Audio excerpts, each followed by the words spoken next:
Good morning, welcome to the channel. I'm Simon. This is another new episode, another new series, love stories.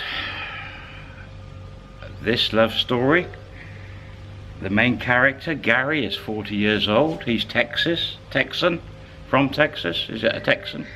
I suppose so. He's actually visiting me in about 2 months' time, coming to see us. And I held off on this story because I wanted to catch up and get the final updates or continuing updates. But I spoke to him recently, so he said, "Go on, tell my story."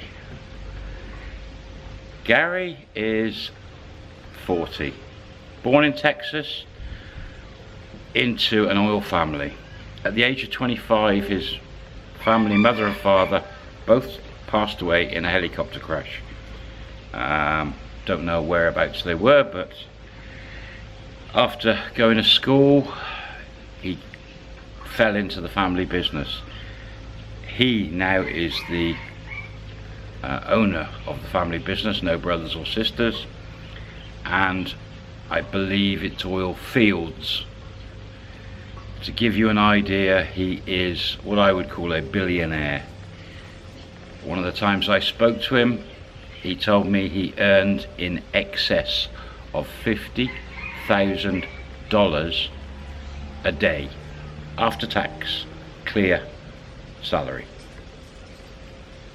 He's probably the richest person I've ever known in my life, ever met in my life, and one day he wants a family at the start of this story.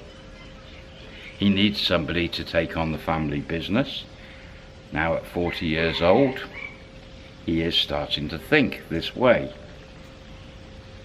I met him actually before I started the first bar job in Pattaya, and then quite a few times after when I was in the bars. And I've met him many times over the years, kept in contact. So I've seen his story going on now for 16, 17, 18 years. He's very, how can I put it, careful with his money, as in he won't spend his money except on certain items or things. Probably the best way, without me saying, "Gary, you're tight," to him, which I have said sometimes. 40 years old. At the age of about 17, he followed his father around the world. Whatever they do with oil, whether they're selling it or business around the world to do with the oil fields and money and prices and investments and all of that. Always travelled first class, everywhere. Always had loads of cars in the garage. Was brought up into five-star living. After his family, the demise of his family, the business just carried on as normal apparently, because the father had set up highly paid staff to run the business. Highly paid accountants, lawyers, everything ran like clockwork, and Gary didn't have to do anything apart from sign some bits of paper every now and then. From what he's told me, it ran itself and money just dropped into his bank accounts every single day.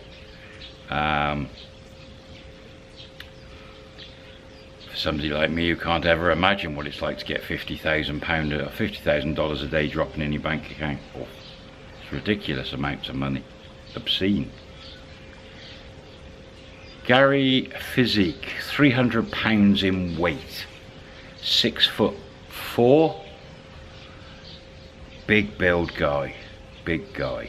He liked to drink, he liked to eat a lot, and throughout his life, right the way up till probably mid-30s, he never had a girlfriend. He never trusted a woman with his money. He never trusted he never trusted anyone. He was quite a recluse in some ways, but then he would go out, and rather than, he had women falling at his feet in Texas, and he totally ignored all of them by all accounts. I can imagine super attractive women chasing him, and he just rebutted a lot of them. He just pushed them all away. He would rather get in a plane or a helicopter and travel 500 kilometers, 1,000 kilometers to some bar and pay a lady for her services for a few hours. And he did this all the way from 17 years old right up till about 35.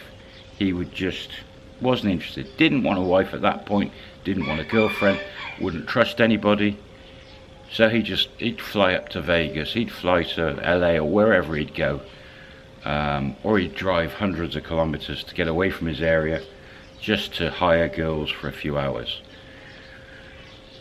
He didn't, from what he said to me, he never partied heavily, as in getting lots of girls.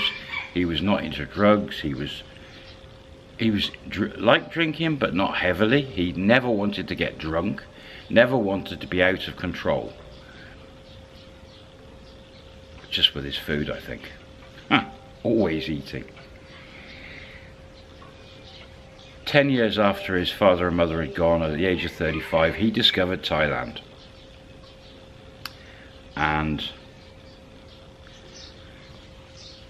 he started coming to Asia.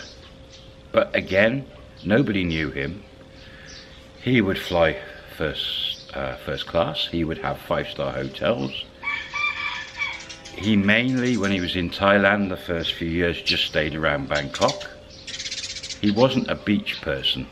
The heat never bothered him, being from Texas, I suppose. Spices never bothered him. He could eat any food, Thai food. But he came in on business trips. He'd come in via Australia or on the way through, and he'd have a few days here and there. And he knew the system in Thailand for him to find part-time girlfriends for hours or for 24 hours. But he never kept girlfriends for more than 24 hours. He'd never see the same girls. But as he approached 40 years old, he started to think about the fact he wanted a family. At some point he was going to have to either adopt some children or have his own children.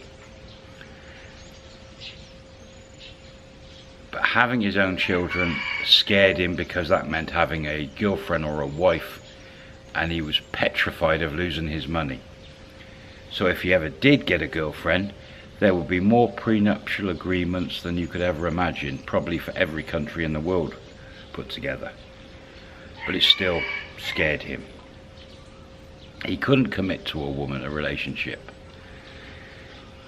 After traveling around the world for so many years, and all the countries he'd visited and all the part-time girlfriends that he had had, he said to me that Thailand was his favourite girl, lady, the way they look, the way they handle themselves. He quite liked the Thai girls, but he'd never really been outside of entertainment zones. He'd never seen the real Thailand. So he was judging everything on how the girls in the entertainment areas looked, dressed, behaved themselves. And it was always for short periods of time with them. So really he couldn't, in my opinion, get any idea what a Thai girl was like. When I met him, and it would have been in the year 2000, maybe 1999, that was when he was 40. Currently he's 59, coming up for his 60th birthday. I believe it could be this year, or it could be the beginning of next year.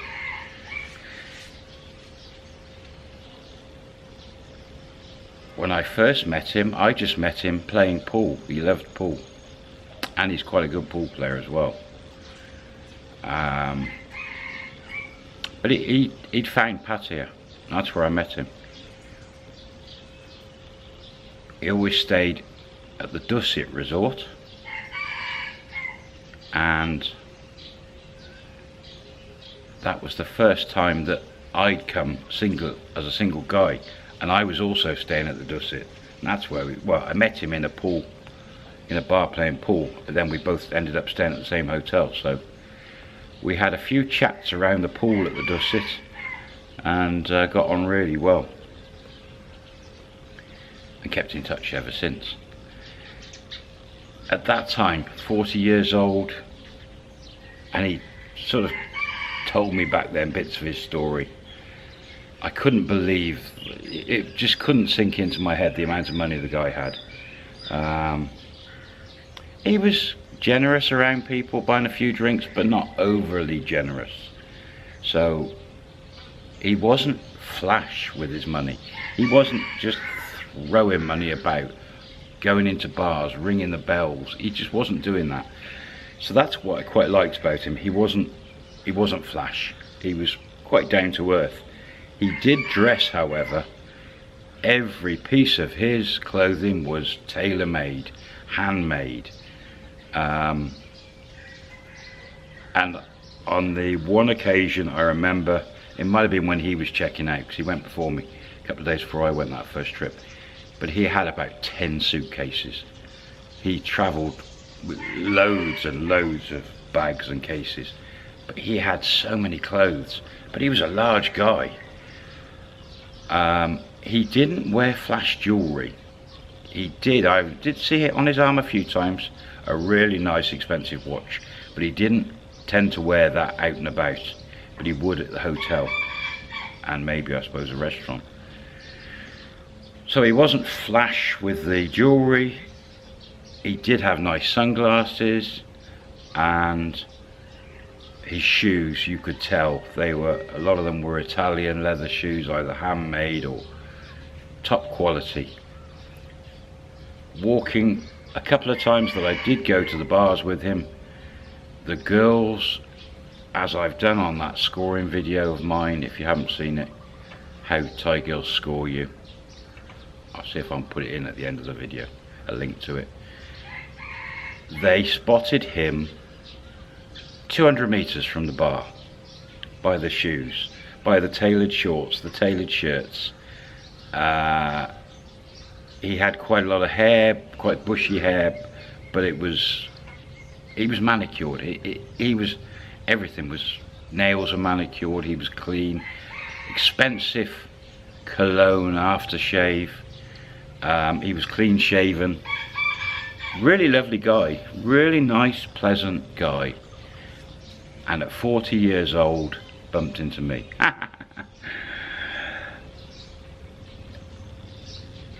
He told me how he enjoyed the girls in Bangkok and now Pattaya, and how he thought he would potentially consider settling down with a Thai woman and having babies. He needed some heirs to the business, and at that time I was uneducated about Thailand myself. It was my Solomon's first visit really. I didn't know all the scenes and I had no idea, so I couldn't give him any advice or anything. Right back in those days I was making mistakes and he was probably making mistakes, but one thing he did do is when he saw a girl in a bar, even if it was the beginning of the evening, if he saw, and he always went for the prettiest girls. If he walked into a bar, and on one occasion, it must have been 7 in the evening, we went into a bar right at the beginning of the night, and he spotted a stunning girl, and he'd just buy her. It would be like, come here, have a drink, for the evening or for the night, whether it was a few hours or all night. How much did they want? And back then it was maybe 1,000 baht, 1,500, and he would just say to them, I'll give you, and it was but I seem to remember him saying triple. He had a funny saying, but he was basically saying, I'll give you 3 times your price if you're a good girl. And he was a good girl in a Texas accent. And the girls couldn't understand this, but they soon twigged he meant 3 times the money if they were good. And of course they're just going to be like, oh, jackpot. This could be the golden goose. And he just bought the girls. And no girl, on those few times I was out with him, ever said no. He'd just bang. But then he'd leave. He'd go, all right, ta-da, Simon, and be gone for the night. And he'd just go back to the hotel. That's the basis of this new story, Gary. I'm tempted, as I'm recording this, I still haven't totally come up with the name of this love story. But Love Me Long Time really does fit with this one. So I'm tempted to call it Love Me Long Time.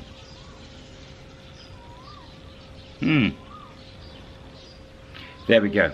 Episode 1. Done. Love Me Long Time with Gary.